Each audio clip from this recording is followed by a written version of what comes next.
Hello, Deborah. Thank you for joining Hi, us. Rachel. You're very welcome. It's lovely to be here. Thank you for the invite. Thank you. Thank you. Please, in one or 2 minutes, can you just introduce yourself and let us share with us the work that you've been, how you've been working with families? So, as Rachel said, my name is Deborah McFillamy, and I specialize in a fascinating subject called emotional intelligence, which I'm very, very passionate about. So, I help parents and teachers and children to help their children that they work with or the children that they have to develop their emotional intelligence, which is really all about understanding themselves because for me, emotions are language. So it's, when you're born with emotions, you're not born with language yet, but yet we're born with emotions. And our emotions can tell us so much about what's going on in our mind, in our body. So I help parents to help their children to understand that language of emotions so that they can express it and that they can communicate it in a healthy, easy way. Thank you very much. So I'm going to ask you my first questions. Now, what are the most common challenges parents face when trying to build emotional intelligence in their children and how they can overcome them? What are the most common challenges? Right. Let me repeat it. What are the most common challenges parents face when trying to build emotional intelligence in their children and how they can overcome them? I think the biggest challenge is that parents, when they hear the word emotional intelligence, it kind of frightens them, and they think that it's a subject that's really hard and scientific, and they're not sure how they're going to, help children to understand or to develop their emotional intelligence. And that's why I prefer to say to people it's more like a language. So, when you were teaching your child to speak English or Afrikaans or French or Italian or whatever that language is, it was just a natural thing, right? It's just a language that you've got to learn to speak and to understand. So it's really shifting the mindset of, you know what, this is just another language, and it's just about a language of feelings, which we all inherently really know, but it's just about learning to express it, learning to label it, learning to know what the word is that goes with the actual feeling, because there is a slight difference between emotion and feeling. The feeling is sort of the stimulus, and the emotion is the energy of that feeling. So it's just to get your head away from the fact that you think this is some huge big science thing that you have to learn. It's not. It's actually really, really simple. Wow, I quite like the way you simplify it because I was going to tell you, can you explain what emotional intelligence means anyway? But I think you've gone through that. Now, can you share some practical strategies that parents can use to help their kids develop confidence and resilience at home? Maybe we should start from home. Yeah, I mean, definitely. The thing is with children is that we need to build up their words and what they're thinking. Because if you think about your mind is very much in charge of your emotions. And what we think, we feel, and how we feel creates us to act. So, say, for instance, a child doesn't have any confidence and they've got a lot of doubt and they worry about certain things. It's because that's what they're thinking. They believe that they should worry. They believe they're not good enough. They believe they can't do it. And so, if that's what they believe, that's what they're going to think. And if that's what they think, that's what they're going to feel. And if that's what they feel, that's what they're going to act out. And so that's how it's all linked up. So, in order for your child to feel more confident, you can point out the things that they do really well.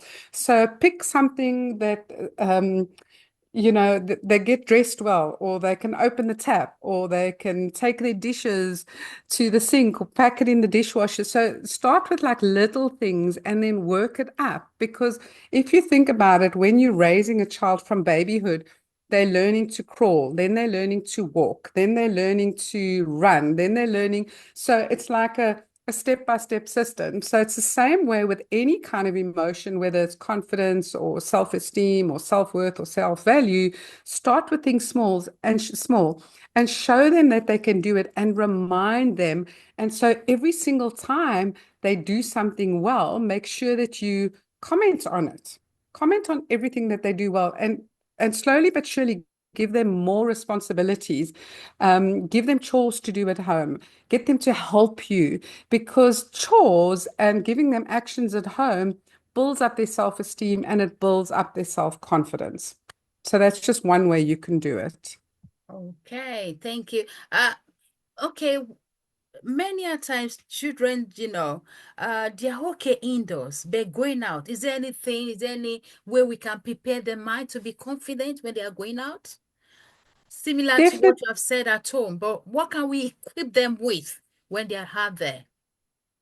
Well, if they're going out, if they're feeling confident at home, it once again comes back to the mind. And so one of the things that, we teach children is to almost have like a short meditation before they go out, where they're tuning into that feeling and that. So for instance, I was working with a kid the other day, right? And he wasn't feeling confident. And so all I said to him was, I want you to think about the last time you felt confident. Remind me, when was the last time you felt really good and confident in your body?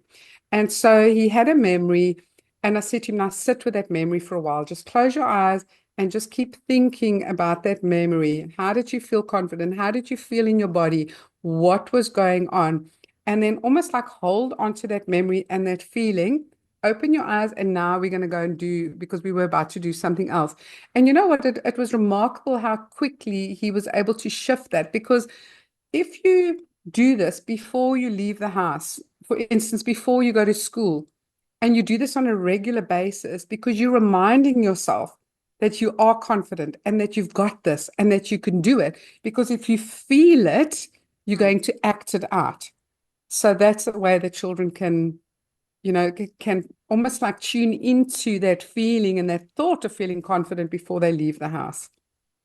Wow, that reminds me of what someone we're having a discussion about 2 weeks ago or so, and someone actually he's my coach, and he was saying to me, he was addressing a number of us, and he was saying that, when you are not up to rate, you are confronted with a project, but before you start, can you remind yourself of something that inspires you?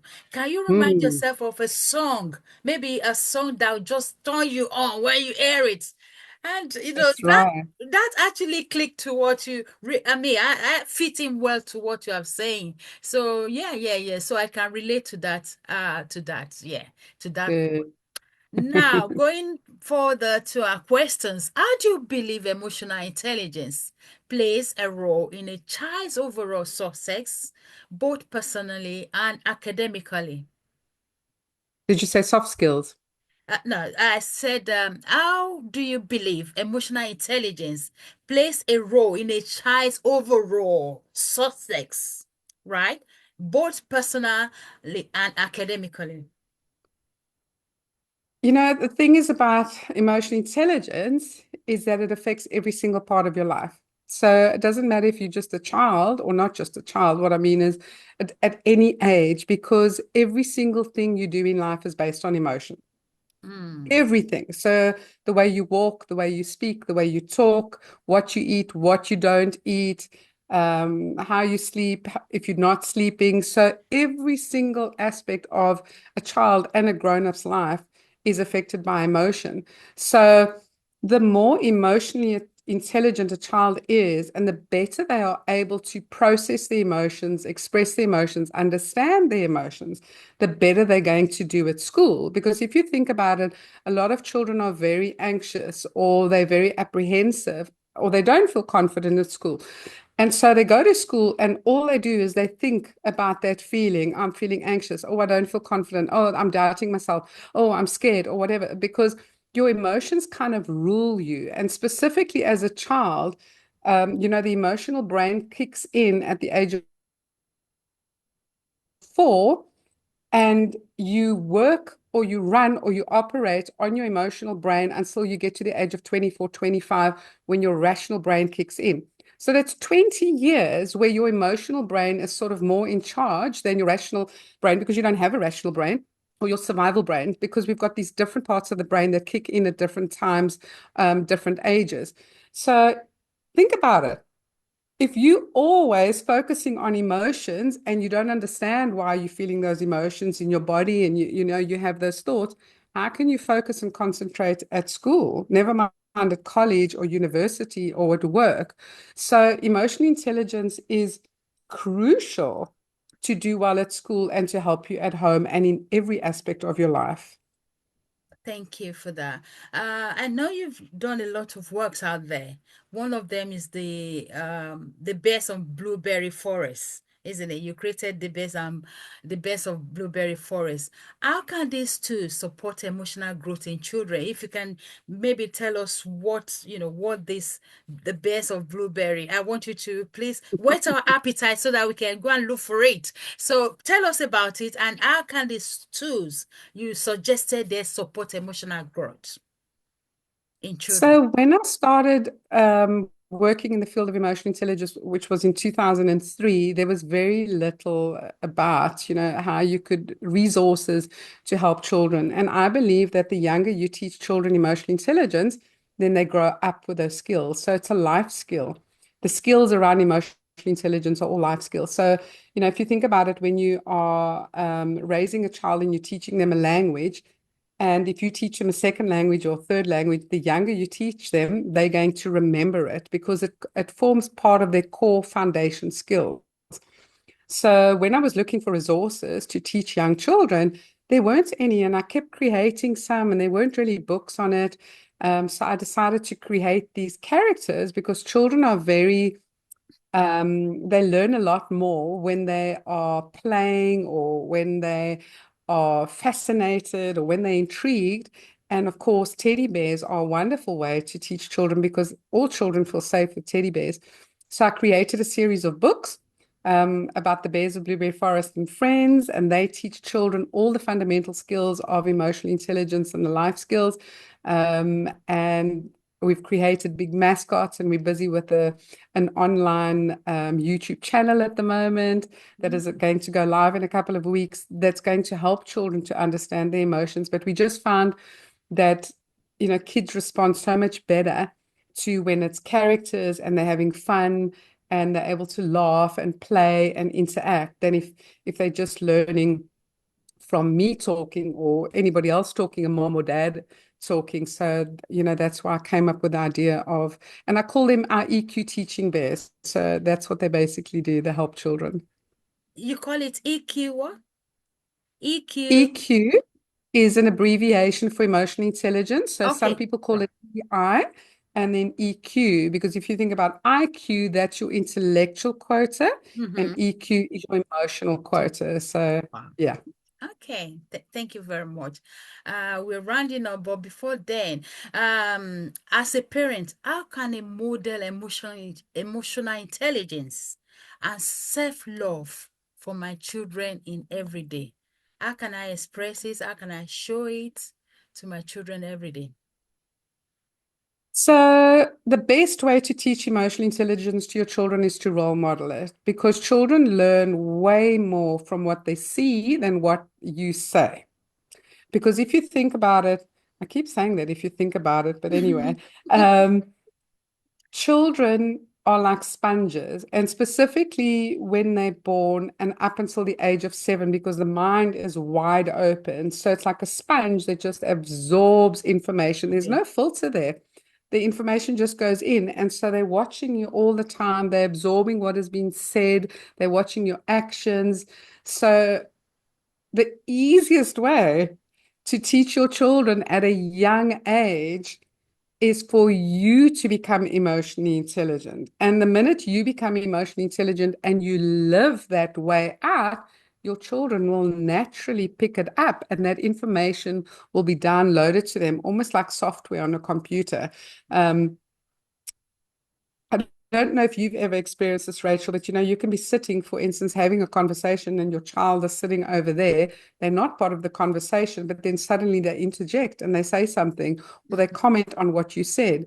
And that just shows you how easily it is to teach them by being present and being living EQ.